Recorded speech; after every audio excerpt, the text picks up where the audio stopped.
Welcome to the Stark Reflections on Writing and Publishing podcast. There has never been a better time for writers. More information, options, and opportunities are available to you, but navigating these requires insight. Join Mark Leslie Lefebvre as he draws upon more than a quarter century of experience as a writer, a bookseller, and a trusted book industry consultant to explore and reflect on the writing and publishing landscape to help you make informed choices on your writer journey.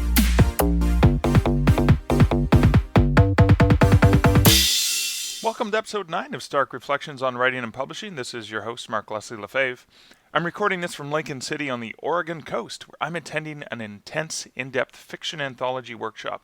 I'll be talking a little bit about that and about the concept of rejection, whether you are traditionally publishing or you're self-publishing. Though I often have interviews recorded weeks in advance, today's interview was recorded just yesterday, which would have been the last day of February 2018. I was sitting down with Chuck Heintzelman talking about author collaboration via the amazing Bundle Rabbit tool. Now, for technical reasons, it was easier for me to grab the audio I just recorded rather than retrieve the other files that were in the queue. I have, for forthcoming episodes, interviews with Gene Leggett of One More Story Games, Kevin Tumlinson from Draft to Digital, as well as a chat with the wonderful composer of the theme music for this podcast, Kevin MacLeod, about why he gives away so much of his music for free. Speaking of free, this podcast is sponsored by Findaway Voices, who offer a free way for writers and small publishers to upload their audiobook files to a global market that includes Audible, iTunes, Overdrive, and dozens of other audiobook retail and library markets. Findaway also helps you find a narrator and produce an audiobook without being locked into the exclusivity you run up against when you're using ACX. My own experience with Findaway Voices has been extremely positive, and the affordable options for production have allowed me to make some greater, shorter audiobooks that have so far been quite successful. Now I'm going to give you a caveat for that, because I define success as earning more than I spend. Because I'll be honest, I'm not a millionaire from my earnings from ebook and audio book publishing, but anytime I earn more revenue than I spend on a book project, I consider that success. And I know that over time, every single penny earned on that project I paid for years ago is part of that long-term author growth and building a business. You can learn more about Findaway Voices at starkreflections.ca/findaway. But now, let's get on to my interview with Chuck, where, yes, you'll hear me tripping over my tongue as well as a hilarious insight into the original domain and name for Bundle Rabbit.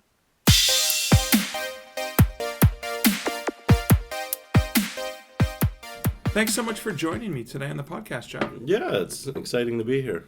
So, Bundle Rabbit, what's the origin? Why did you create it? Well, there were a couple sites out there, Humble Bundle, Right. Story Bundle, and they allowed authors to get together and combine their books to, sell in a bundle. And I thought, oh, that's a pretty good idea. But you had to be invited. There's amount of curation, there were all these questions. How do you get your book here? Okay. And I thought, well, it'd be kind of cool to have a DIY where you could go in there yourself and create bundles, join bundles, etc.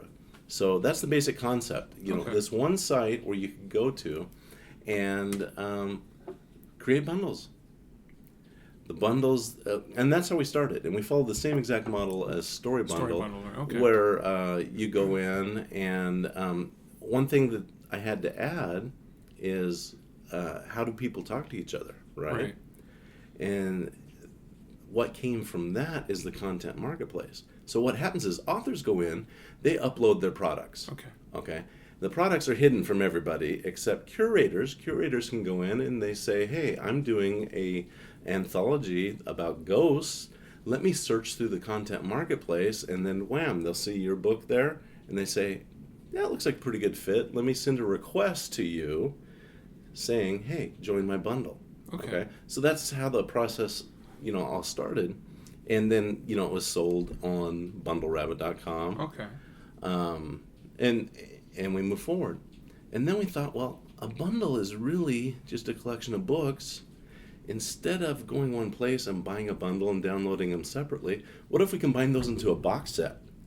Okay. And then we have an ebook that we could put up on Amazon, on Kobo, on Nook, all the iBooks, all the locations.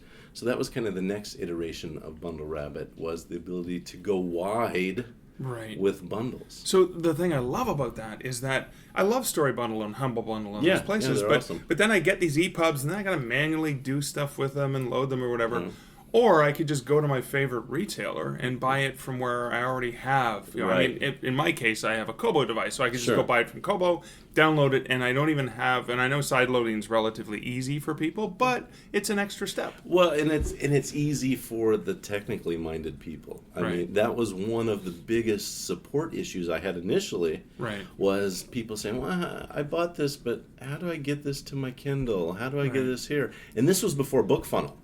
Okay. Oh yeah, before that existed. Now Bundle Rabbit, that's the only way I deliver direct is through BookFunnel. Oh, that's brilliant. Yeah. So they handle two genius writers who've created solutions. So they handle it all for me. I don't have to do it myself, which that is just a huge boost. Now the other major problem you have solved with Bundle Rabbit is when I want to collaborate with authors, because it's great, we can all help each other and share audiences and stuff like that. So if you read my book, then maybe you discover someone else's story or whatever. But one author usually has to set an account with Kindle, an account with Kobo, account with Draft to Digital or Nook or whatever you're doing, and then they have to take the spreadsheets and then figure out how much each person gets and pay them. You've done that work, So nobody has to take that responsibility. So so really, Bundle Rabbit is a fiduciary. Probably can't say that right. And we handle the monies. We publish on behalf of all the authors. Okay. And then every couple days, we actually gather daily sales stats, so you can see through a unified dashboard how the bundle is selling at Kobo, at all the locations it's on. Then once a month, we send out royalties. And the royalty is the split, between the various authors. They don't have to touch it. Now, the cool thing is, this is just bundles. And then Joanna Penn talked a little while about this thing she called the collaboration engine. Right. Yeah, I don't know if you remember her talking about that a couple of years ago. And I was like, man, I've already did all that work for the back end of the bundles. Right. So last year, I want to say it was about July or something. We added this feature called collaborative publishing. Okay. And so what happens there? Ignore everything I said about bundles. Okay. Now a person can go in. They can still do the bundles. So don't totally ignore that, but ignore that for right now. They can go in. They create a project, and they say, okay, who are my collaborators in this project? So I got, person A is an author, they get 20%. Person B is an author, they get 10%. Then I have an editor, I want to pay 10%. I set everybody up, and then I upload the final assets that I'm going to have for print. So it creates basically the interior and the cover PDFs for iBooks, Kobo, Amazon, or Nook. And a little bit later, it's probably going to be third quarter this year, we'll start going to Google Play if they want. Adding that feature in. And it operates the same way. We publish on behalf of all the authors, and we handle the monies just like we did with the bundles. So no one has to do that monthly dance with the spreadsheet. I mean, they just get their check. So this is yet another example of digital removing the barriers, because people have great ideas. Authors constantly, Authors throw out more ideas before breakfast than the average. Right? Where do you get your ideas? Where do I not get them? But one of the concepts, and again, when you get to talking to writers like we do here in the evenings at the workshop, is I'd love to do an anthology, or I'd love to collect stories on this theme. I've always wanted to read one of those things. Well, and you solve that. Annie was just telling me that they're going to use Bundle Rabbit to do the theme for Kip. Yeah, for the fundraiser for his They're going to charity. send all the favorite proceeds charity, to the beach park, I think it's called. Yeah, exactly. So there's a lot of anthologies, that we've had come through, but it's not just anthologies. I mean, you can have co-authors in, a novel. So if you wanted to co-author and basically instead of worrying about who's going to manage the Kindle account, who's going to manage the Kobo account, you could co-author and then allow, I could basically say, you know what, this is a 50-50 split, or I think we were talking earlier about potentially I could collaborate with a translator and use that. Yeah. Right? Yeah. So just say, well, why don't we use this tool? So again, you're removing all these barriers. Right. And a lot of times these things happen because one of the people happens to be a publisher. Right. One person knows how to, go up to Kindle and upload books and et cetera, et cetera. But yeah. So this is absolutely amazing. Now, would I be able to use this? So, for example, for any of the anthologies that I've sort of done independently, I've collected or secured funding for it in advance, so I could pay in advance. Is there an ability to do that? Yeah. Yet, okay. So what you can do, and we did have an anthology come through recently in the collaborative publishing, right? And the editor gave the authors a choice.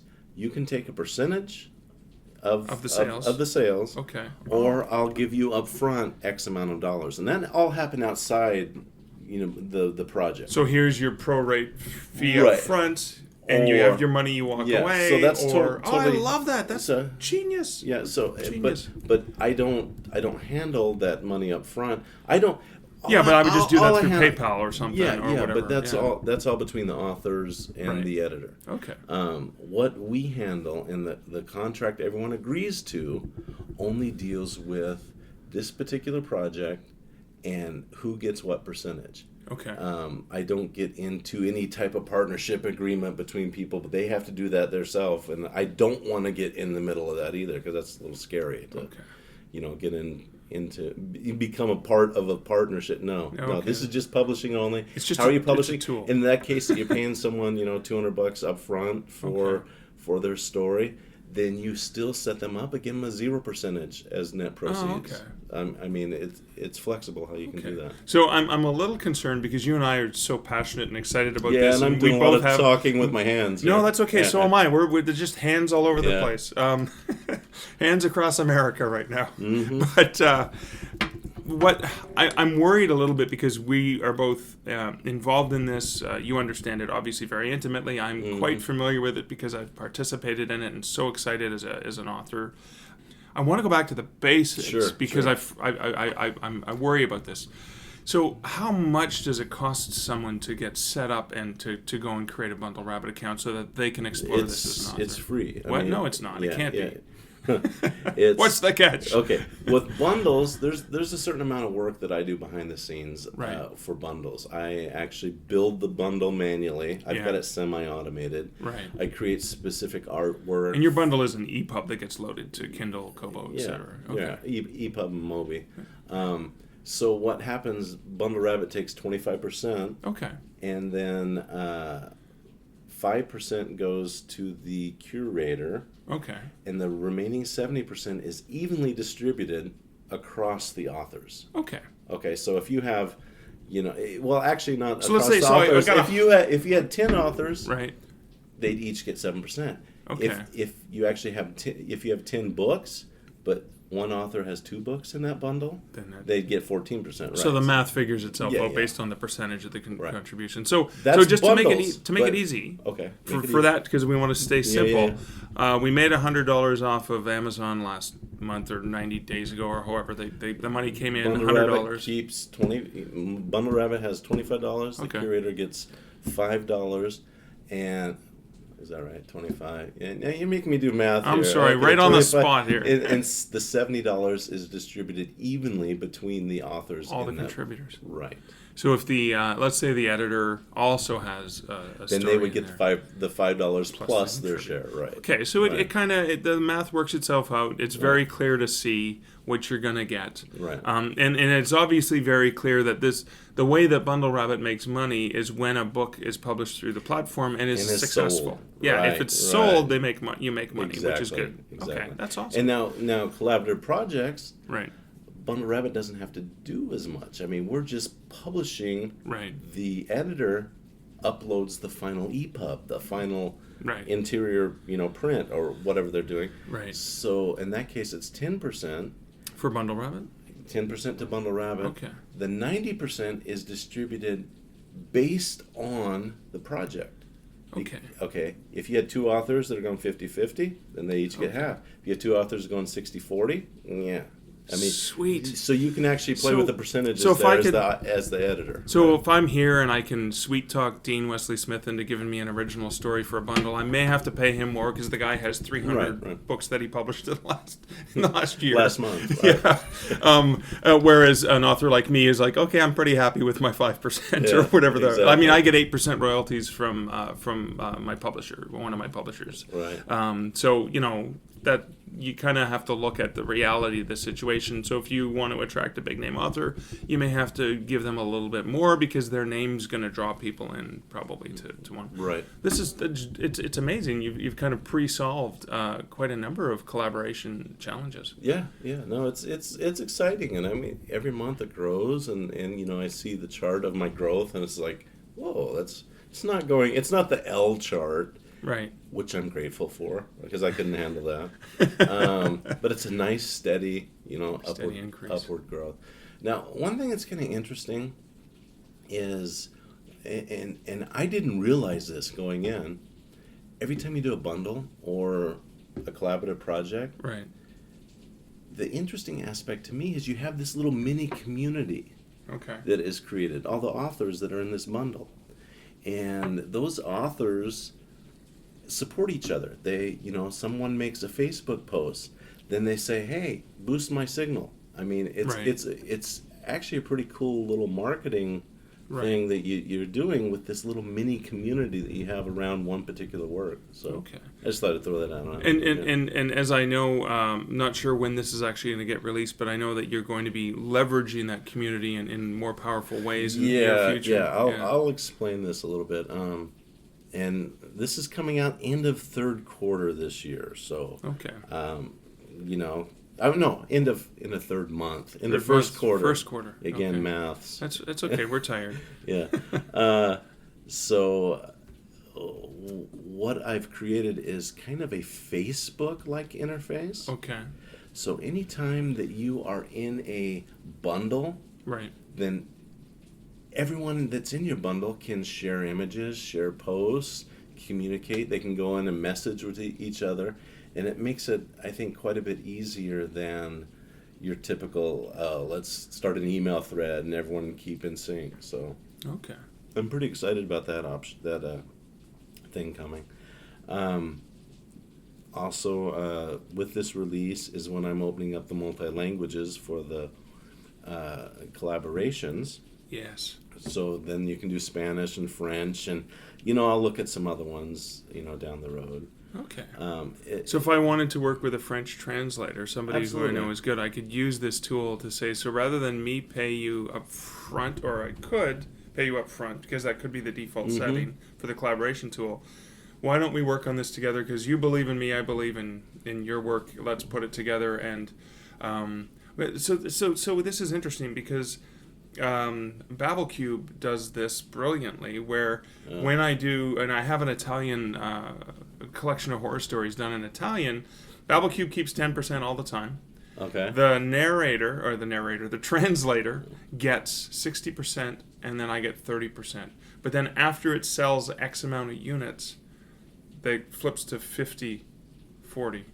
Okay. I'm not familiar with them. But the same idea. But then what happens is after the translator they earn more money up front because they put a lot of work into it. So they get paid higher initially, and then as it extends over time, it becomes more of an even split. I see. And then after time, in the long term, the translator still gets something like 30%, and then the author gets the majority. But BabbleCube always makes 10%.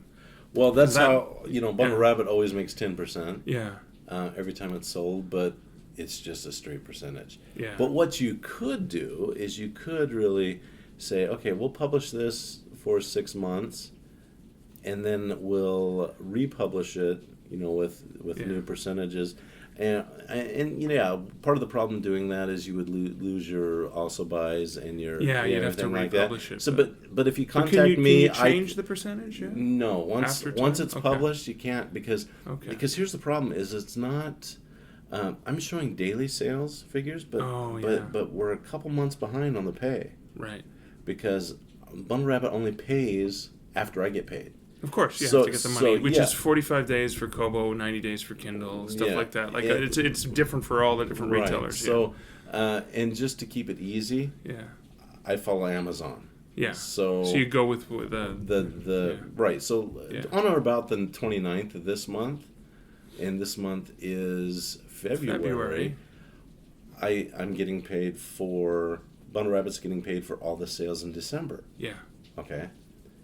And I actually turn around and pay for December then on March 1st. Okay.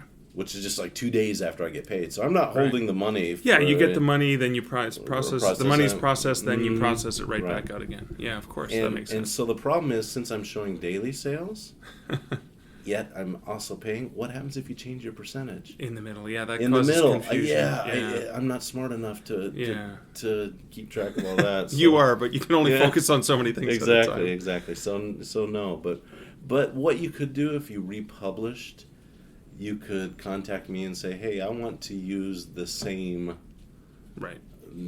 end book I'm just really doing this to replace.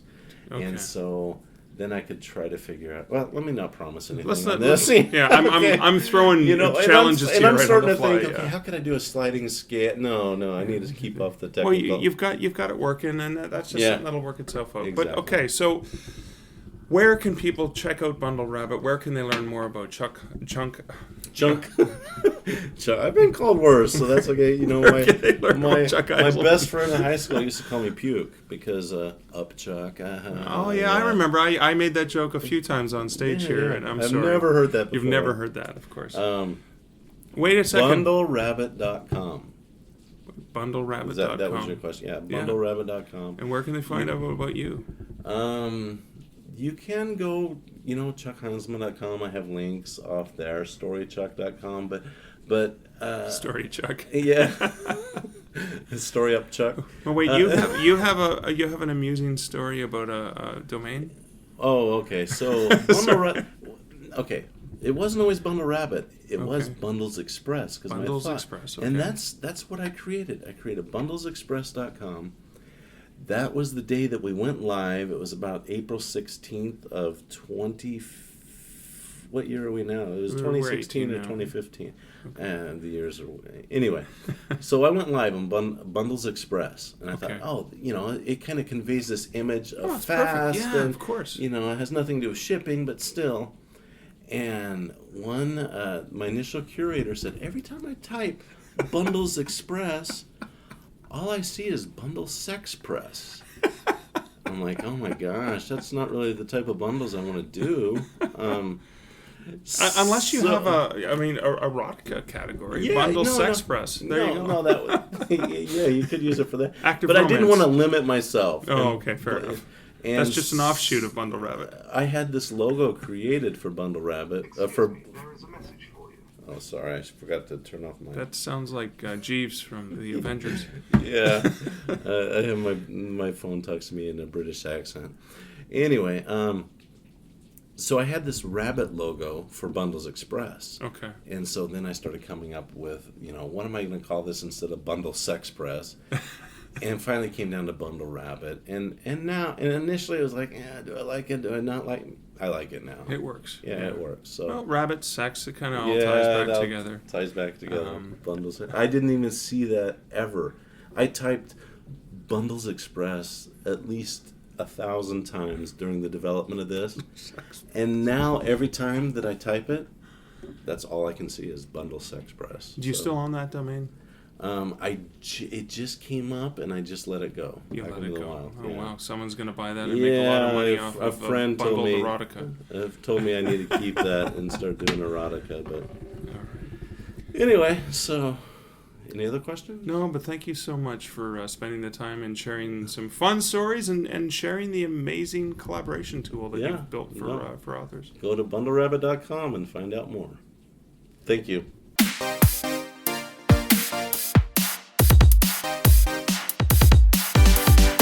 Well, that's the interview with Chuck. Now, I have to apologize. The table the recorder was sitting on kept vibrating in an annoying way. Now, I tried for about half an hour using various noise removal options to get rid of it, but it compromised the voices too much, so my apologies for that auditory distraction. Now, as I mentioned before, I'm recording this from Lincoln City on the Oregon coast. Perhaps you can hear the patter of rain on the hotel room patio right now at the beautiful inn at Spanish Head in Lincoln City. I hope it stops raining so I can get out on the beach and do a run. Yes, I'm still training for that half marathon, and it's nice to be somewhere it's relatively warm and not snowy and cold, but the rain, well, there's lots of it this time of year. But I digress. I'm here for 10 days doing a workshop with Fiction River, published by WMG Publishing, which is owned by Dean Wesley Smith and Christine Catherine Rush. Dean and Chris host amazing masterclass workshops that teach writers the craft and business of writing. They're online and they're in person, and they're definitely worth checking out. I'll be back in the fall this year to teach at one of their business masterclasses, week-long workshops, which is an in-person workshop. But right now here, the focus is mostly on craft, but partially on one aspect of the business, and I would argue a very important aspect of the business, and this is the business of rejection. Because what we're doing here is we have 6 editors on stage who have read submissions for themed anthologies from a group of writers. The writers who have written to these themes were given 1 week to write their story. Now the editors all read the stories, and then for a full week, day by day for each anthology, they go through the stories one by one, and each editor provides a brief response to their reaction to the reading of the story, and they say whether or not they would buy it if they were editing that anthology. The final editor to go that day is the purchasing or acquisitions editor. If they decide to buy the story, the author actually sells it to WMG Publishing for professional rates, which for fiction is 6 cents US dollars a word. And it will appear in a forthcoming issue of the Fiction River Anthology, which is a trade paperback quarterly anthology series. Now, I've edited a few volumes: Editor's Choice, Feel the Fear, and the forthcoming Feel the Love. This week, the theme for the anthology I was working on was superstitious. Now, it's painful to sit in a room and hear directly from an editor what might not have worked for them in your story, or that they couldn't finish the story, or that they aren't going to buy it because, it wasn't their cup of tea as a reader. But the good thing that I hope writers see is that a single story they wrote can have 6 unique and 6 different editorial responses from those editors on stage. One editor might love it, one might hate it. Hopefully, the writer sees that it's often not about the story, it's about the editor, it's about the reader. Now, the writers here at the Fiction River Workshop are pros. They're talented, high-quality writers. You can't get into these workshops without first passing a particular benchmark of quality. So that means that every single story that we're reading here as editors is a solid story from a professional writer. We're not buying based on the quality of their fiction, but on the particular preferences and nuances of our own editorial biases. And as the panel of editors provides feedback, writers hopefully can see why it's important to not give up and to keep at it. Because just because one editor didn't like it or couldn't read it, doesn't mean it's not another editor's favorite story in the world. And we've seen that multiple times already this week.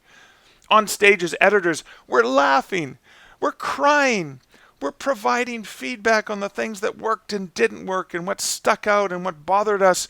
We're sharing our emotional responses to the tales that are written. And they're amazing tales. We're also breaking writers' hearts while we're making some other writers' days. Writers, of course, likely only attend to the negative, Just like when you see a 1-star review on Amazon beside 54 5-star reviews, usually when that happens, you know the writer is only going to pay attention to that one negative thing and not pay attention to all the amazing praise that's happening. Looking at those 1-star reviews, for example, that feels like rejection, but it's just a sign that that particular reader, that particular person who posted that review is not your ideal reader. Just like this workshop shows ideal editor versus non-ideal editor. Let me go back to my beginnings as a writer. When I first started out, yes, before the internet, before the advent of digital publishing and the removal of the curators and slush piles, etc., when I used a typewriter and I mailed stories away to magazines, etc., I remember reading stats from Writer's Digest and other places that said that the average submission of a story or novel usually results in 13 rejections before you get an acceptance. 13 rejections. That's hard. But it also speaks to the critical importance of not giving up. Some of my short stories have been rejected more than 25 times and then got purchased. Some have never been purchased yet. Some have been purchased on first submission. But 13 consistently for the past 20 plus years for me has been a pretty consistent average. 13. That's a lot of slaps in the face. But I keep at it because I'm a writer. There's this great saying that a winner is just a loser who tried one more time. Think about that. If you're writing to submit to markets and you're getting rejected, the absolute best thing you can do is keep writing and keep submitting. Keep those submissions out there circulating. You'll eventually hit the right editor at the right time. If you're self-publishing your writing and you've had no sales, you've gotten no reviews, or you've gotten 1-star reviews, it's the same thing as rejection, isn't it? It feels the same. It's a slap in the face. But all that tells to me is that you might just not have found your ideal readers. They're out there. Keep the stories out there. Keep writing more things. Whether you're self-publishing, traditional publishing, the key is to keep writing and to keep at it. You can't give up. You have to recognize the persistence and the patience required. No, it is not easy. It's frustrating. It's hard. You want to sit down and cry half the time. But you're a writer. You have already overcome so much just to get the story written, just to make that happen, just to take those things that were swirling around in your mind and to put them into a cohesive story. You can't give up on yourself. You can't let rejection get you down. Keep writing, keep believing in yourself, and keep remembering that one more time, one more try. You're a writer. You write. You tell stories. You share stories. You keep at it. Eventually, you will find your ideal reader.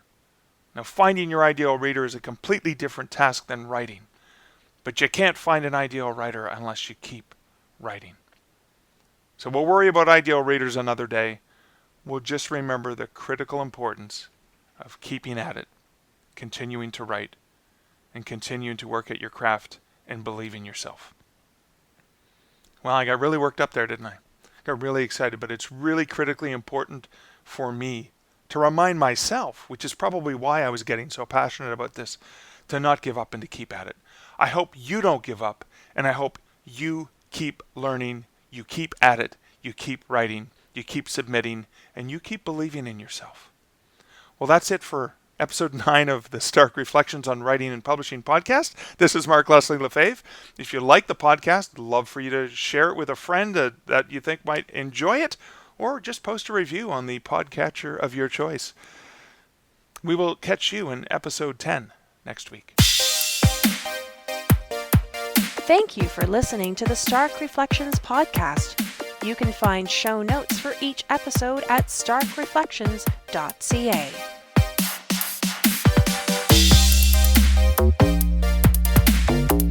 The music for this podcast, Laser Groove, was composed and produced by Kevin MacLeod. Check out more of Kevin's great music at incomptech.com.